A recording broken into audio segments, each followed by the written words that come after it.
அஸ்ஸலாமு அலைக்கும் வரஹ்மத்துல்லாஹி வபரகாத்துஹு. நம்ம சமுதாய மக்கள்கிட்ட நிறைய விஷயங்கள், அலட்சியங்கள் இருக்கு. பொதுவாக எந்த ஒரு விஷயத்தின் மீது நம்ம அலட்சியம் காட்டினாலும், அதனால் ஏற்படக்கூடிய அந்த பாதிப்பும், அதனால் ஏற்படக்கூடிய அந்த வலியினுடைய நேரத்தில தான், நம்ம அலட்சியம் எவ்வளோ பெரிய தவறுங்கிறத நம்ம உணர முடியும். இறைவன் உணரவும் வைப்பான். அதத்தான் தான் குர்ஆன் ஷரீஃப்ல நிறைய இடங்கள்ல இறைவன் சொல்லக்கூடிய ஒரு வார்த்தை. வலா தக்கும் மினல் காஃபிலின், பொடுபோக்குத்தனமா அலட்சியமா இருக்காதீங்க. வலா தக்கும் மினல் காஃபிலின், பொடுபோக்குத்தனமா அலட்சியமா இருக்காதீங்க. நிறைய இடத்துல திரும்ப திரும்ப சொல்லி தருவான். நபி தோழர் அபூதர் கிஃபாரி ரலியல்லாஹு அன்ஹு அவர்களுக்கு அறிவிக்கக்கூடிய ஒரு ஹதீஸ் சஹீஹ் முஸ்லிம்ல வரும்.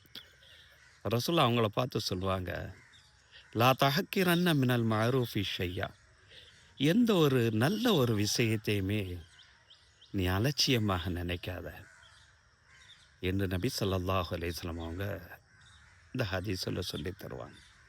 ஏன்னா அலட்சியத்தினால் ஏற்படக்கூடிய அந்த பாதிப்பு, ஒரு அலட்சியத்தினால் ஏற்படக்கூடிய ஒரு வலி இருக்கிறது அல்லவா, திரும்ப அதை மீண்டும் நம்ம எடுக்கிறதுக்கு ரொம்ப சிரமம்.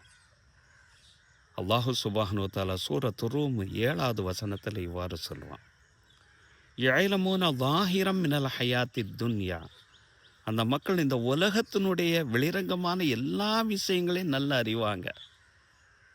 பொதுவாக அந்த உலகம் சம்மந்தப்பட்ட அந்த விஷயங்கள் இருக்கக்கூடிய எல்லா விஷயங்களையுமே நல்லா அறிவாங்க.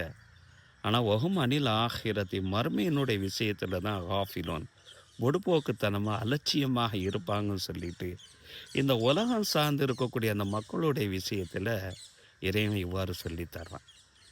ஆனால் நம்ம சமுதாய மக்கள் உலகம் சார்ந்து இருக்கக்கூடிய விஷயத்தில் கூட அலட்சியமாகத்தான் நம்ம இருக்கிறோம்.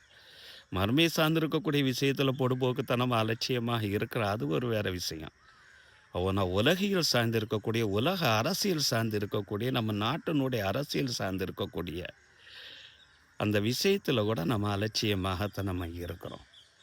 சமீபத்தில் அந்த கணக்கெடுப்பு, அந்த எஸ்ஐஆருக்கும் எல்லா விதமான அறிவிப்பும் தந்ததற்கு பின்னாலும் நம்ம சமுதாய மக்கள்கிட்ட போதிய விழிப்புணர்வும், அது சம்பந்தமாக சொல்லப்படக்கூடிய நேரத்தில் ஒரு அலட்சிய பதிலை கேட்கக்கூடிய நேரத்தில் கவர்மெண்ட்டை, ஒரு அரசாங்கத்தை நம்ம குறை சொல்லி என்ன புண்ணியம்? ஒரு அரசாங்கம் ஒரு சட்டத்தை கொண்டு வரக்கூடிய நேரத்தில் அதை எதிர்கொள்ளக்கூடிய ஆற்றலையும், தகுதியையும், அறிவையும் இறைவன் நம்மளுக்கு தந்திருக்க, அதை அலட்சியமாக நினைச்சு நம்ம விட்டு அதனால் ஏற்படக்கூடிய அந்த பாதிப்பு வரக்கூடிய நேரத்தில் ஒரு அரசாங்கத்தை குறை சொல்லி என்ன பயன்? ஆபத்து வருமுன் அதை தவிர்ப்பதற்குண்டான வழியை தேடுவோம் இன்ஷா அல்லாஹ்.